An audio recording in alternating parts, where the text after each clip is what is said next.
Last week, we discussed the top draft prospects, and now we got college baseball underway. We've got a lot of high school ball underway, and we want to talk about the mock draft that we put out on justbaseball.com.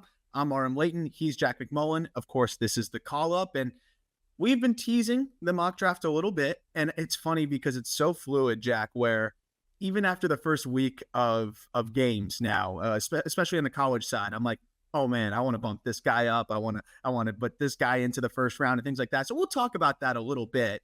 Of course, if you want to hear more in depth on each of the prospects, especially at the top part of this conversation, we have an episode breaking down the top 10 prospects, just a week ago. And we're going to try to fly through the mock draft a little bit more rapid fire, talk about where guys can ascend, how high some of these players can potentially go in the draft and why we have them where they're at currently. There's a little bit of like speculation. So I just wanted to put some guys up a little bit higher that I think will climb a little bit and vice versa. So we'll add some context to that as well. But I'm excited to fly through this, Jack. As we know, that the mock draft V1 is probably going to look a lot different than V2, V3, and so on and so forth. But it's always good to get this started and get people a little bit primed on what to expect from the draft, or at least who to follow. 100%. One other thing to note is that, like a mock draft will take into account different things other than like a big board. If you just wanted to rank 1 through 30 or 1 through 60, you would make a big board. But doing a mock draft factors in different elements. It factors in what teams are good at developing, what teams need in terms of organizational depth, right? Hey, you might have a shortstop in an 11-year deal like Trey Turner. Are the Phillies going to take a shortstop? No, like they've got their guy and they can find a fill-in if need be. They're not going to take a shortstop in the first round. So there are a whole bunch of different factors that I know we're going to kind of get into off the top. And then after that, we talked about the top 10. Outside of that, I'm excited to kind of walk through, and any name that I've heard something about but don't know much about, I'm going to ask you for clarification. 100%. And I will say, you never know. A lot of teams like to say that they go best player available, and most of them do follow that. But something that I kind of baked into this as well was draft trends. What we've seen teams do over the last few years, some of the things that we've it's very early, but we've heard, and seen reported around, what teams are hoping to do with their farm system and things like that. But you can see some specific trends. Some teams are all over the place, but certain teams, you can kind of start to get an idea of what their draft model may prioritize. And, I tried my best to hypothesize on that. And if there was a perfect fit, I wanted to kind of highlight that with some of these picks. So, again, as always, the article, the mock draft is linked in the episode description, so you can follow along with write-ups on each of them. And we will be doing a big board within the next couple weeks, right around either just before or after the top 100 release. We'll have a top 50 draft prospects kind of article as well, and we'll break that down beyond the top 10 that we already did.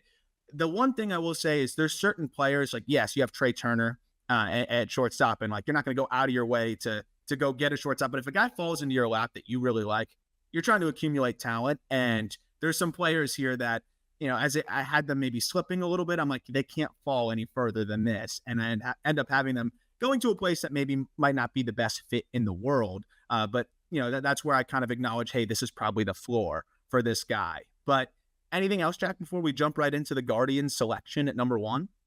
I don't think so. I'm curious, and you'll probably hit it as we kind of get through the top 10 really rapid fire, because we've talked about a lot of these guys already very recently. But I am curious for you to point out who you thought the perfect fits were when you did mock them to certain places.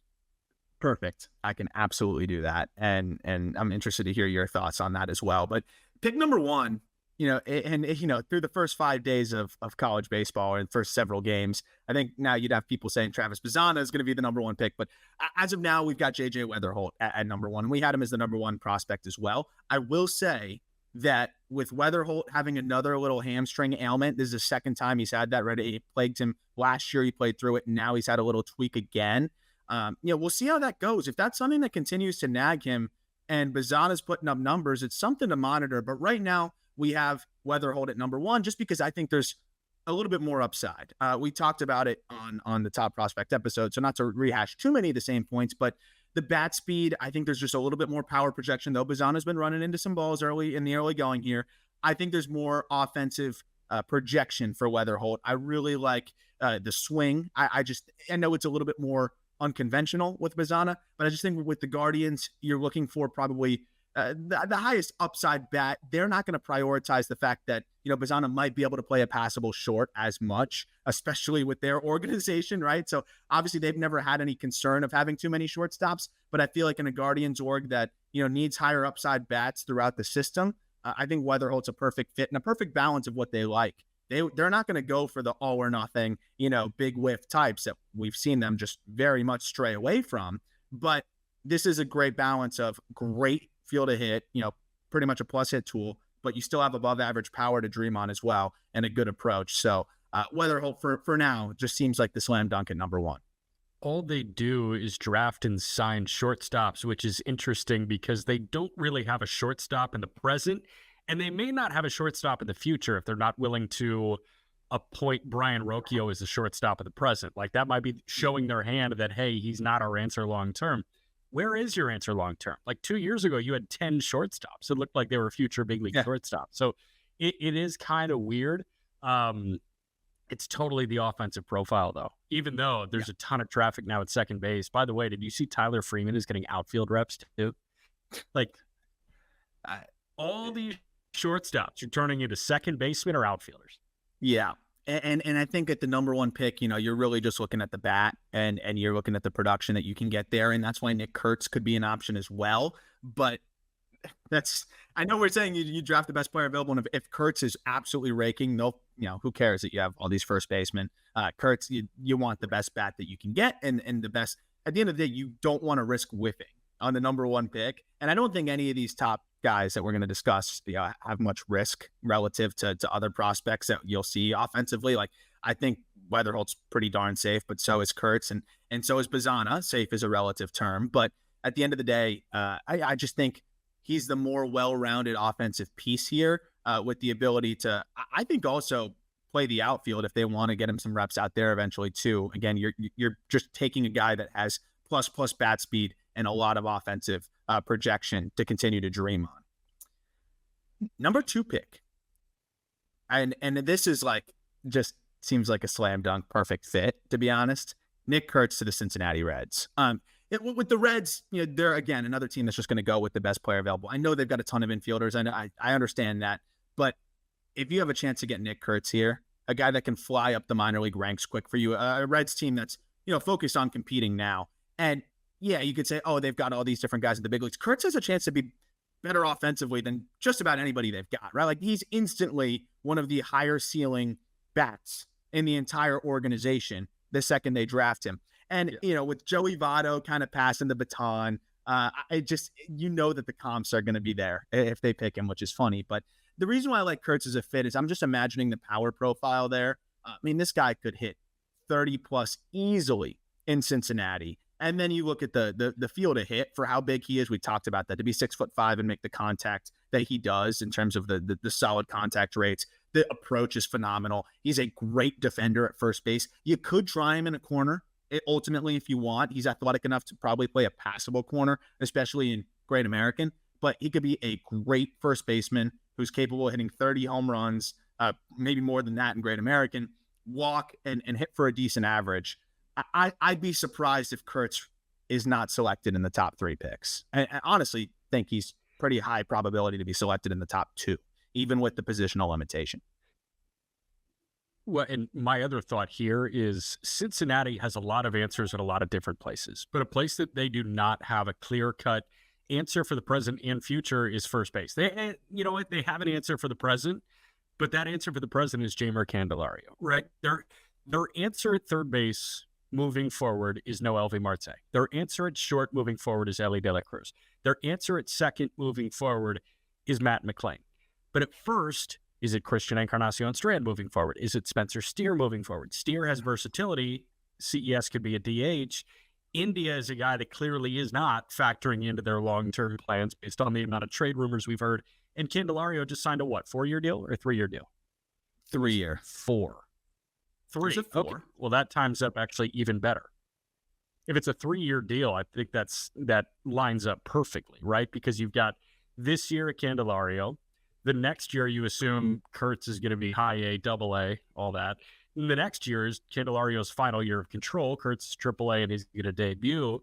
And then after that, it's Kurtz. Like, that's the guy at first base. And Candelario can DH at the back end of his deal, all that. Like, the timing works out really well for a lot of these guys that are just breaking in.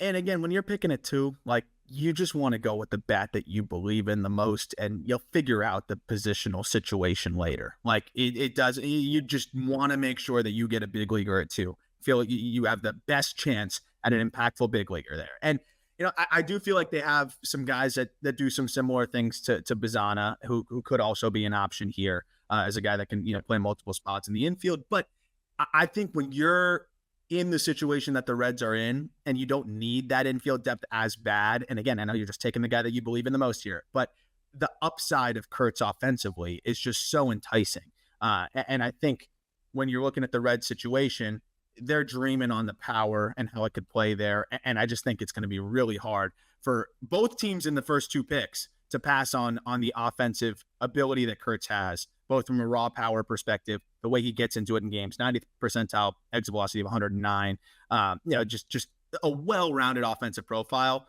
There's a good chance that Kurtz is off the board in the first 2 picks. And, I think he could get there within a year with how advanced he is offensively. And it fits the timeline of the Reds wanting to, get pieces that can help them now.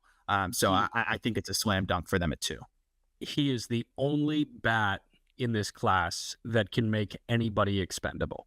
Like, you look at a Weatherhold or a Bazana, if McLean is playing well, then it can be a toss-up, right? But Kurtz could make anybody expendable. You can make space for that guy. If he fulfills what he could do, it could be very similar to the Chris Bryant profile coming through the minor leagues, where it's just homer, homer, homer. Like, looks way better than anybody else at any level he's at, and his first test is going to come in the major leagues. I mean, look at like Wyatt Langford, right? We were talking about where's he going to fit in, whatever. You make it happen. He's the kind of guy that I think offensively could make it happen. Number 3 is a more volatile pick, but I feel like a really good. This is a fit, because this is a situation where I think you don't get to find players like this very often. And the Colorado Rockies, I have them going with Vance Honeycutt out of North Carolina. And this is more of a predictor, because this is me saying I think Vance Honeycutt takes that final step forward.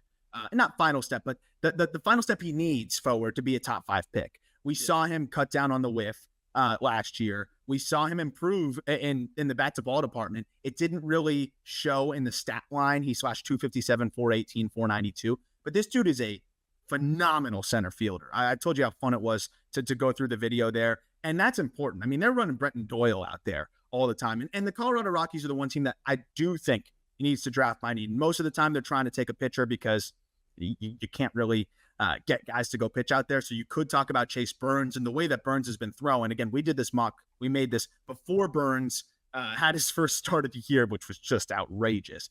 So you could make the Burns case here. But I think when you look at what Honeycutt can do for them, a guy that has improved bat to ball wise, you put him at altitude there. He's got, above average power, elevates consistently, can go get it in center field with the best of them.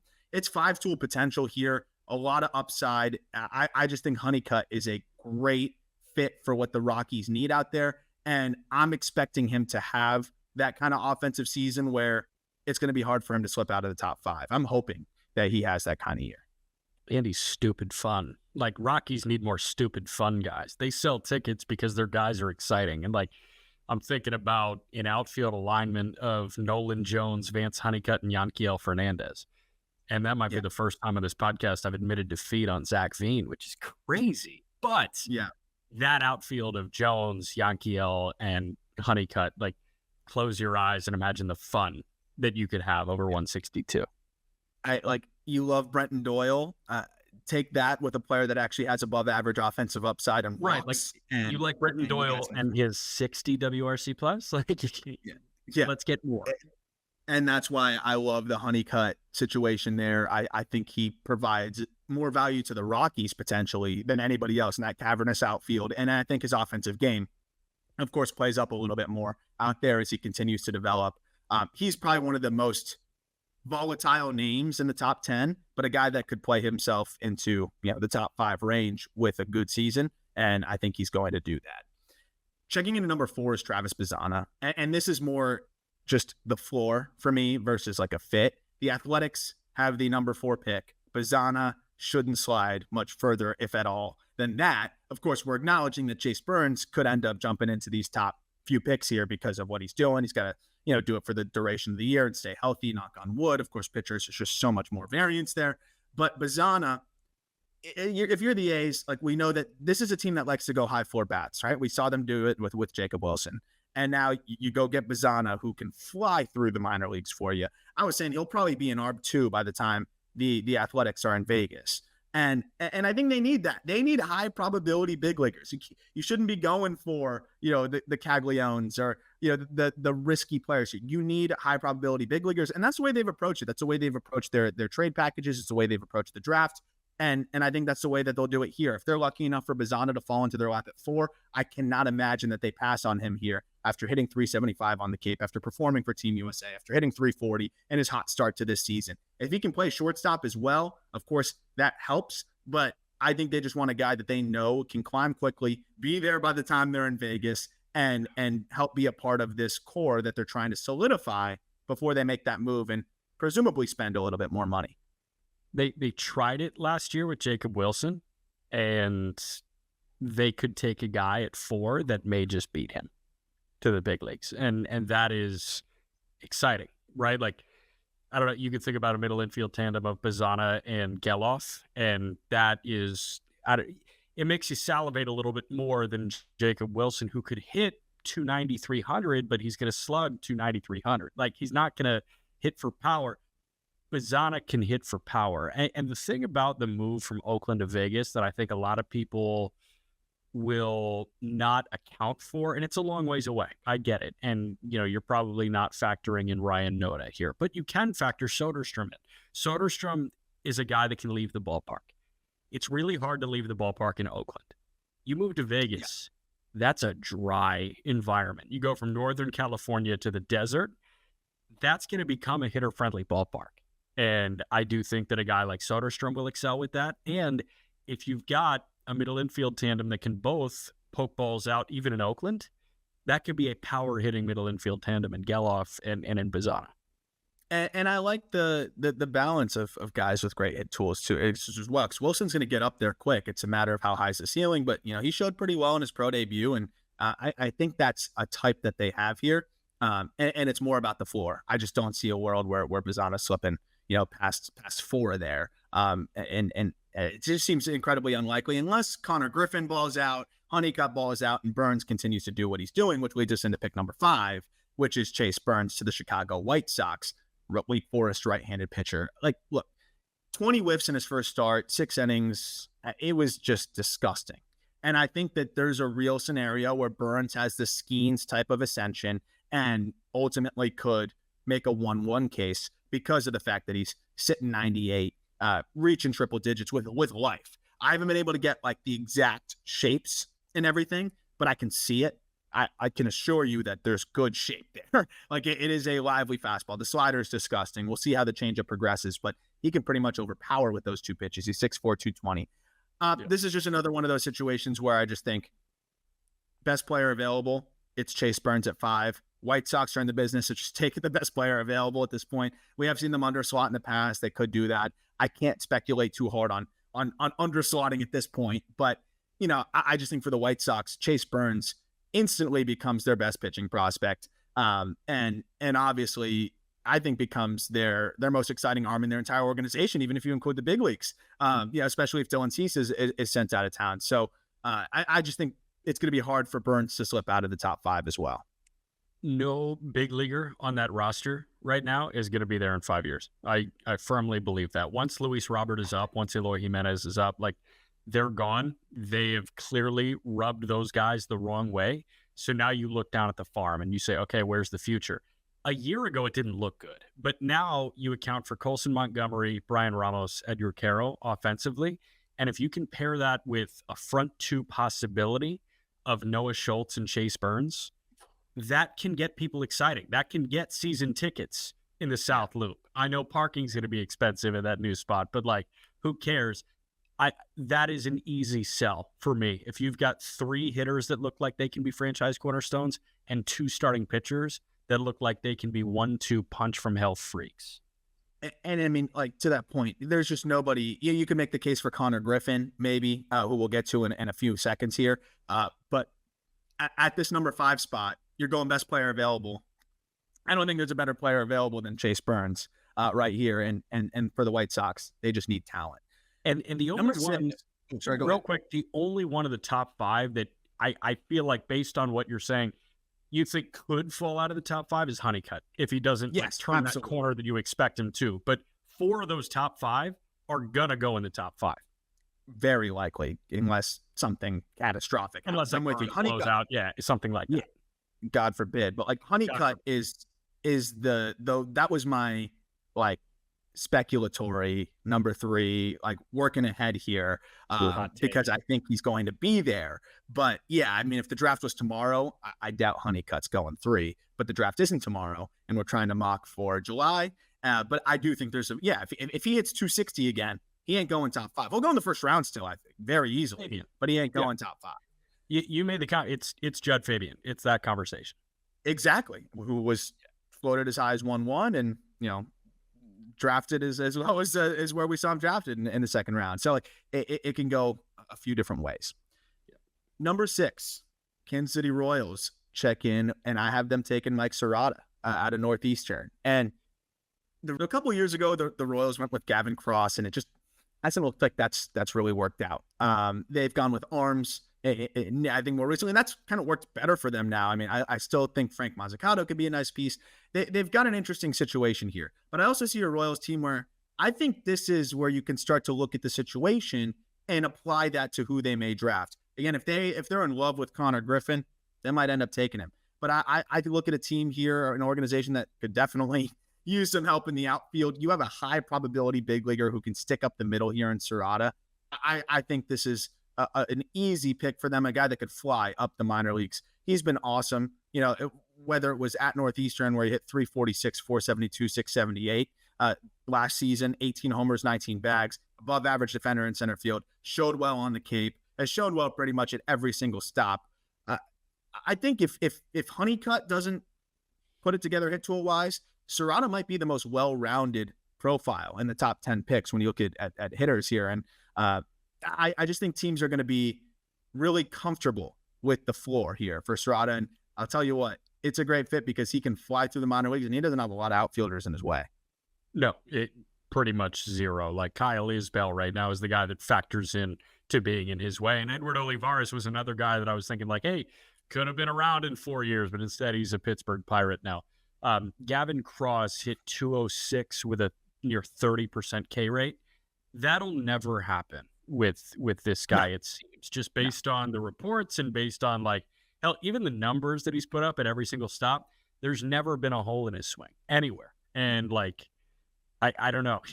After whiffing on a guy like Cross, having that safety in Serrata could make a lot of sense. And I think that's why this is an instance here where it's like, yeah, they could go with whoever they like the most. And I think Charlie Condon is a guy that might play his way into this range as well. Connor Griffin, another option in this range. And it, of course, is just going to be whoever they like the most out of those guys. But I think the floor of Serrata is going to be appealing to a team that's trying to compete in the near future. Pick number 7. St. Louis Cardinals take Connor Griffin, who's off to an insane start, by the way. I think he's averaging like 3 stolen bases per game right now in high school. Right. He's out of Jackson Prep in Flowood, Mississippi. He'll be 18 years old, like a couple months before draft day. So he's one of the younger guys in the class. And he's just a freak, man. He can get up to 97 on the mound. He hits the crap out of the ball. He can motor. He could potentially stick in center field. He's 6'4", 205. This is a guy that I think we talked about it. I think has a legitimate 1-1 case if he continues to have the helium that we think he can have.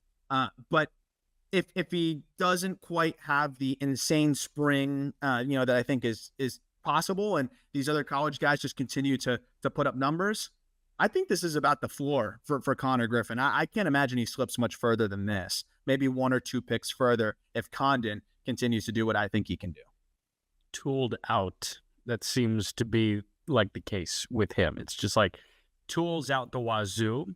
And if raw, pure athleticism can turn into like even a semblance of a well-rounded game, people are going to take the dream. You have to. Yep.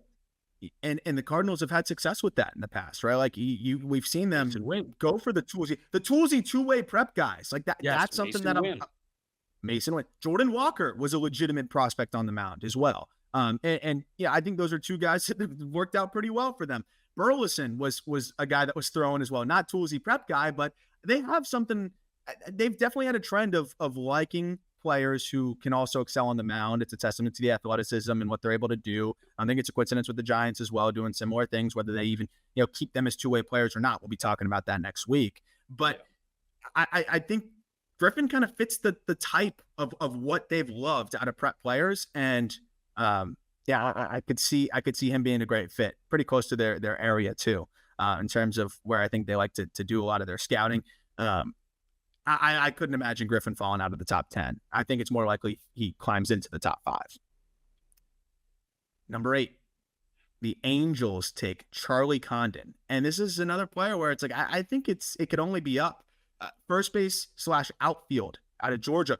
I think his outfield has been better than people give him credit for. His outfield defense has been solid, but let's be real here. You are drafting the bat. You are drafting the 6'6", 215-pound right-handed hitter who can hit the living crap out of the ball and also hit 386 last year in the SEC. He's been off to a great start, already hitting the piss out of the ball in the early parts of this year. Crazy EVs. I think the swing is really good in terms of from a contact standpoint. I think he's going to make a lot more contact than people give him credit for. The approach is a work in progress, but remember, he was a redshirt freshman last year, so like he's still getting reps. I think Condon could make the case to be right there with Kurtz as the best power bat in the draft. You have Caglione, who I think comes with more swing and miss than these guys, so that puts him kind of a little bit behind them to me. Condon is a rare combination of bat to ball and power. Maybe not quite to the degree of Kurtz, but it could get there. Did you see what he did in the midweek? I mean, I saw some of the balls he hit. I don't know what the cumulative numbers are. In the midweek, he was 3 for 3 with 2 homers. So that has elevated the first 2 homers of the year. So that has elevated his overall numbers for his first 4 games. 10 for 14, 5 punch outs, 5 extra base hit, or 5 walks, 5 extra base hits, and 1 strikeout. 1 punch out in 19 plate appearances. So just a game by game, 2 for 3 with 2 walks and an 118 mile an hour double. Then 2 for 4 with a walk and a punch out. Then 3 for 4 with a double. And then 3 for 3 with 2 walks and 2 homers. Dude. He's hard to fathom, and like Shonawell who? Like after the All-Star break, this guy might be an LAHL. Oh yeah, and they'll fast track him. I'll say this too. I think he's already got 4 batted balls over 110 miles an hour. So he's got more batted balls over 110. He's got more batted balls over, I think, 115 than strikeouts. Yeah, I texted Pete Flaherty. I was like, what does Charlie Condon have to do to be a 1-1 consideration? He said, really hit. I think he might really hit. Yeah, what does really hitting look like? It probably looks like this, right? Like this. I think the swing is more conducive to contact than people give him credit for. I feel like a broken record, but if I could kind of make the case here, I think Condon could very easily jump Sirota, and could very easily jump Honeycutt, and get into the top of the first round here. But again, teams have to be a little bit more focused on the bat than positional aspects. And I think for the Angels, you're just taking the best bat you can get here. And I mean, you're probably not getting another bat that has this amount of power and the feel to hit that Condon brings to the table.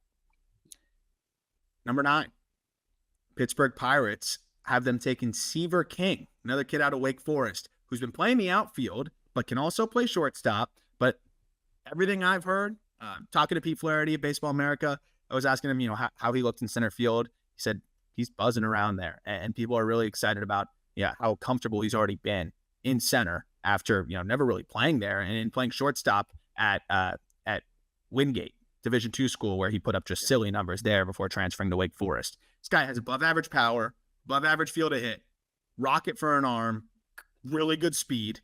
He's tooled up, and you put him in Wake Forest now. He performs in the ACC. He's going to be a guy that has a lot of helium and already does. And I think for the Pirates, you're getting a player here that is just super dynamic, can fit in a couple of different spots, and it just seems like he is a player that could really start endearing himself to teams with his skill set. And now doing the one thing that people were worried about was, okay, can you do it against great competition? He did it on the Cape, 424 in 16 games. Now do it against ACC competition. It's going to be hard to pass on this guy. For sure. Center is one of the few places that the Pirates really don't have anybody in the organization at. Like, you think about a 5-year window moving forward, you're probably still penciling in Jack Sawinski. The guy that you just extended is Brian Reynolds. He's already in a corner, and he's not very good in a corner anyways.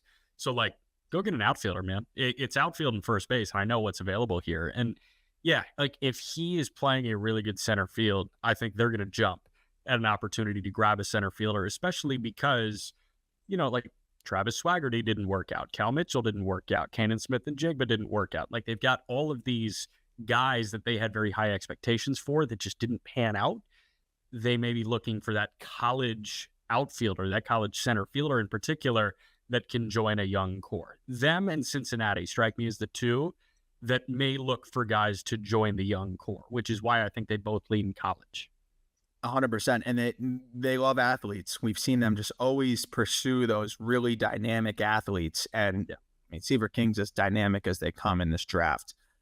Pick number 10, Washington Nationals. I have them taking PJ Morlando, a prepster out of Somerville, South Carolina high school. Outfielder / first base, might end up at first base. So that is a hurdle in this. But I also think it's probably the best prep bat all around in terms of hit tool and power, in the class. We saw him win the 2023 high school home run derby at T-Mobile Park. I think he was the MVP of the All-American game. His swing is just so advanced. I talked about how his setup kind of looks like Dylan Cruz with 2 strikes, but all the time. Super wide, minimal stride, really is able to do things with his lower half. I mean, the hip mobility is insane, able to get into hitting positions that just not very many hitters are able to do. The Nationals have this doesn't fit the bill of what they've typically drafted. They've kind of ignored whiff a lot. I mean, Dylan Cruz, you can't count. That guy fell into their lap. But you've kind of ignored whiff a little bit in the last few years. And I just feel like this is a spot where you have a chance to get the most well-rounded prep bat at number 10. It just seems like a slam dunk. And I feel like this is a little bit more of the speculation side. He's too good of a hitter to not go in the top 10, 12 picks. And I'm expecting his draft stock to continue to rise. Are you a little bit worried about defensive limitations like high school first baseman? Although, might I add that the last 2 notable high school first basemen taken, at least in the middle of the first round, at least that come to my mind, are Costas and Xavier Isaac. Those were the 2. Yeah. And they both look like they're working out. Later in the first round, those guys ended up getting taken. And I think both, if you redrafted, would go much earlier. So I think teams are starting to realize, hey, yes, you want premium positions, things like that. There's not a lot of premium positions even at the top of this draft. So just get the bat that you think is the best. I think Morlando is probably the best prep bat available there and the most well-rounded bat still on the board here. You get a lot of offensive potential. And I haven't watched defensive video. I don't have access to high school defensive video of PJ Morlando. But what I can say is the way he's able to move in the box, he seems like a good athlete. I feel like he could be athletic enough to play a decent corner. And that's really all he needs to do with the offensive ability that he has. Got you. All right. I want to run you through kind of rapid fire the remainder of the first round. Let's do it. I want 1 sentence, 1 or 2 sentences on these guys. Okay. Yeah. Do you want to go pick by pick, or do you just want me to pick out notable ones? Let's go pick by pick, fly through it. Let's give it a couple extra seconds on pick number 11 here, though, because this is a speculatory drop as well. Yes, it is. Number 11 to Detroit is Jack Caglione. Why do you have him dropping? I think the pitching's going to kind of be abandoned. So I don't think he's going to be, not abandoned in college. Like, he's going to throw all year. But I think people are going to start to look at him as, not as much of a pitching prospect. The command's just rough. The changeup's good, but the fastball, he throws hard. The shape's not that great. The secondary command's not that great. I don't think he's going to be taken that seriously as a pitching prospect in this range.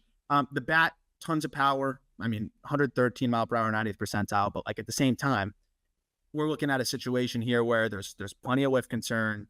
I don't think it's whiff as much as chase. 40% chase rate, I think above that. And that's going to affect him, and that'll translate into more whiff against more challenging competition. We saw that at points, in the College World Series. I just think he's going to slip because, people are looking at Reggie Crawford and seeing that situation. It's like, yeah, it's cool that he excels at both in a college setting, but what's he going to be in the big leagues if he makes it to the big leagues? And I think when you look at it from that lens, it's like, I believe in the bat more, and I still have some concerns about the bat. So I just think it's more likely he ends up in this range. This probably isn't the best fit in the world, though, as Scott Harris does typically go with the hit tool guys. Yeah. I know we've only seen one draft of him, but he seems to have that type. We've seen it from the trade returns that they look for, the players that they want to go get for the most part. He doesn't quite fit that bill, but it might just be too much power potential to pass on here at number 11. Makes sense. I mean, it's 40 if it all clicks, right? Yes. Yeah. Okay. Now, one sentence per guy. You ready? Rapid fire through the end of the first round. 12. You got the Red Sox taking Brody Brecht, the right-hander from Iowa. Why is he the next Tanner Houck? I mean, the slider and the fastball have a chance to be disgusting. I mean, they are disgusting. But the guy, what he walked 6 in his first start of the collegiate season? 4 1/3. But disgusting stuff. I just think for the Red Sox, this is a spot where you brought Kyle Bodie in, you brought Craig Breslow in, 2 pitching minds that are as good as any. They might want to bet on themselves, and potentially you could squeeze an ace out of this, but you also are taking an extremely volatile arm. Yeah. San Francisco's missed a lot. I know we're going to talk about that a little bit more next week, but you've got them taking Tommy White out of LSU 13th. It's more close to the floor, I think, for Tommy White. And this is a little bit of a speculative drop. I think you'll see him go higher elsewhere. But the guy just, the game powers, you can't dispute it. He's Tommy Tanks for a reason. He had 27 home runs as a freshman. The bat to ball is not bad. It's just extremely aggressive approach, similar to Caglione. I just think for the Giants, this is a situation where you're probably getting the best bat available. You haven't had a lot of success drafting over the last couple of years. And I do like their last class, but I just think this is a best player available situation where you're getting a ton of power and a guy that, if the approach doesn't do him in, can climb quickly. Got you. 14, the Cubs. Braden Montgomery, the outfielder that was a two-way guy at Stanford. Now he's at A&M. I love this idea. I just think it's a perfect fit here because you have a player that I don't think should fall further than this. I think could even play into a point where he goes higher than this. But for the Cubs, again, best player available, I think you're getting a guy here that the power, the field of hit being something that's improved, one of the best outfield arms we've seen in a while, just a great right field profile. I think he's continued to cut down on the whiff concern and just seems like a situation where the Cubs, you just take a guy that I don't think is going to fall much further. Yeah. Josh Hartle, the lefty out of Wake Forest, you've got joining the factory that is the Seattle Mariners and their pitching development. This is more of a trend thing. And I think you talk about the factory that's been the Mariners and their pitching development. Hartle, I think, is just going to be an arrow upwards. The velocity slowly continues to tick up. The command is phenomenal. We know they like those types. And it just seems to be the type of player that you're getting a high probability big leaguer. I do think the Mariners are going to unload some pitching at the deadline, whether it's at the big leagues or and if they want to go add, I think it's going to be mostly from the prospect perspective. And they're going to want to reload high probability big leaguer who can climb quickly. Hartle could be the first guy that debuts out of this draft class, especially in the pitching side. Who is Carter Johnson and why is he the Marlins pick at 16? So I think Carter Johnson is arguably, if it's not Orlando, you could make the case that he has the best hit tool out of any high schooler in this draft class. Another Southern kid, Oxford, Alabama. I have him to the Marlins because, I think he's going to play his way into the top 20 picks. I think he might even go earlier than that. It's one of my favorite swings. Super rhythmic, super smooth, can potentially stick it short. Nothing jumps off the page athletically, but he reminds me a little bit of Jackson Merrill, where it's like, oh my gosh, the hit tool is so advanced. If he can grow into a little bit more power, and improve the defense a little bit, you got one of the top middle infield prospects in baseball.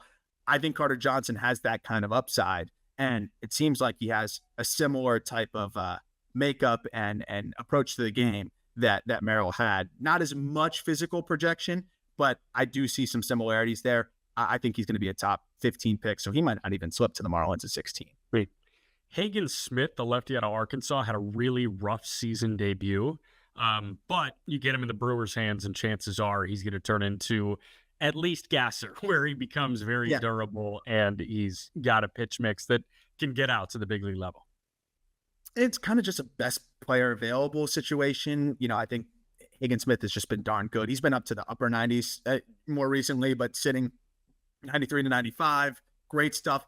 Fits the bill of guys that I think the Brewers have had plenty of interest in, and I think I've done a good job with. You mentioned Gasser. I just think this is a fit to what they typically like to go after. We've seen them go with the bats more recently, but this is also a situation where I do think you're looking at need a little bit. They've gone with so many bats over the last few years. I know that they've gone, a little bit later and overslotted some unique high school arms here and there, but I think this is another perfect fit for a high probability big league arm who can climb quickly, that the Brewers have done a good job of maximizing. And I think it's just close to the floor for a really talented southpaw. We're going to do the top 20, and then you have to go read the mock on justbaseball.com for 21 through 30. 18, Cam Caminiti, the left-hander. Ken's nephew, I think? Yeah. High school kid. He's really young. I just think he fits the draft model that the Rays typically like to attack, which is upside, youth, and projection, right? I mean, he is going to be 17 years old on draft day. He sits in the low 90s, but already you look at the delivery, you look at the mechanics, you're like, okay, this is a guy that I think you put him in the right situation, you can really maximize. He creates difficult angles for hitters. The Rays love those unique arm angles. That it's like a slight cross-body delivery. And I think they're going to fall in love with that. The fact that his upper 70 slider is his best secondary offering as well. And they can help him tweak that. Like, this is the perfect template for the Rays to attack. And I think he fits. I'm not going to pretend I know their draft models, but you see some commonalities. Yeah. I think the upside, already having some polish compared to a lot of young left-handers, being so young in this class. And I think he's the perfect option for teams that are interested in or feel confident in their ability to develop arms. And we know the Rays are very confident in that. Yeah. 19 in the Mets. Again, who is Noah Franco? Noah Franco's got to be one of the more underratedly intriguing guys in this class. And he can play first base and he can really swing it. There's a simple, compact, explosive swing. But then he's also pretty intriguing on the mound. I think this is probably the most viable two-way prospect in the class. And I think the Mets could go a few different directions, but they've seemed to have some success going with high school guys. And I think this is another example of being able to go pick a guy out of IMG Academy that has the fallback of being a really impressive bat and or really solid pitching prospect. But I think this guy's got a legitimate chance to do both. And you're looking at upside outside of the top 15. Like, you got it right here. Franco may not be cheap. You might have to pay a little bit extra to get him. And I think the Mets are the team that would do that. 100%. And then last one that we're going to do on the show, 20 and the Toronto Blue Jays. Based on your write-up, Slade Caldwell, the outfielder from Arkansas, Jonesboro, Arkansas, the high school kid, seems like somebody that I am going to fall in love with personally. So a lot of people have been speaking of the Mets, throwing Jet Williams comps out there. 5'6", 175 pounds, super quick. But then you look at the build, muscular, all of a sudden he's impacting baseballs and you're like, whoa, this guy has way more power than I would have expected from a guy with that frame. He can fly. He can go get it in center field. There's a lot of similarities. And you mentioned it's funny that you said you think you would love him. Like, he reminds me a lot of Alec Thomas, but I think more offensive upside and a better approach. And you love Alec Thomas. So I think there's a guy that you're going to fall in love with. And another player that I could see a lot of helium as the draft gets closer because the precedent of some of these shorter prospects that have been explosive and show the bat speed. I mean, it is a really quick bat. And then you have the elite speed. You have the success of Jet Williams right before him. I think teams are going to see that and say, oh, we don't want to miss out on a guy like this again. I think Alec Thomas, but potentially upgraded here with the upside and tools. Man, go read the rest on justbaseball.com. I will tell you, if you enjoyed watching Jonathan Santucci last weekend, you're going to love where he ends up in this mock. Yeah, Santucci's, I think, one of those like just perfect no-brainer fits if you look at the draft history there. And then I did want to mention a couple other names before we wrap up of just like I think could climb pretty quickly. Ben Hess we had going at 29 to the D-backs, definitely could have some helium. Cameron Smith, 28 to the Astros. Rough freshman year, then balled out on the Cape, like super weird. like weird dichotomy there. 347 on the Cape, 258 as a freshman in the ACC. I love that fit with the Astros because third baseman, projection, they don't care about, they like college volatility sometimes. And I think that's the perfect fit there. So there's a couple other players that I think will be really fun picks that you may enjoy. Go check out the link in the episode description. And when we do the next version, we'll just go really long and do the full 30. But it's so early. It's like, it's silly to talk about like fits from 20 to 30. But I do think that there's some that are really fun and write-ups included on each of those prospects with the link in the episode description. Jack, any final thoughts on the draft? I don't think so. This is fun. It's like, all right, big league spring training started. Spring training games are underway. I still have interest in turning on a Wake Forest game or an Arkansas game or an Iowa game for those top flight pitchers and the bats too. 100%. And I will say Santucci up a tick or two, probably going to be in our next mock in the top 20. So yeah, he may not even fall to where we've got him in this mock, but a lot of fun names to talk about, a lot more than I'm excited to discuss as we update it and do the big board, which we'll really be able to go through all of those players. The risk of redundancy, didn't want to go through 20 to 30 as well, because we're going to break down all of those guys in the big board that we'll be putting together in the next couple weeks. Hope you enjoyed this way too early mock draft. We'll be checking in every month or two to update it and get you some more thoughts and actually have a little bit more sourced information on who we think could go where. As always, thank you for listening. By the way, we've got the bonus episodes ready to rock. Saturday will be the first bonus episode we're putting out. Link is in the episode description to be able to subscribe to that. Of course, if you're not interested, no big deal. Thank you for supporting us on the 2 to 3 episodes a week anyways, and we really appreciate that. But if you have some interest in the additional information and the additional episodes, really appreciate the support. You can click that link in the episode description for each week, getting that bonus weekend episode talking about everything from college baseball to prospect cheat sheets when the season starts to card collecting, dynasty, mailbags. We'll be doing everything and connecting with you a little bit further to help you with your card collecting, with your fantasy team, or just give you more prospect content. As always, thank you for listening. Look forward to talking prospects with you this weekend or next week.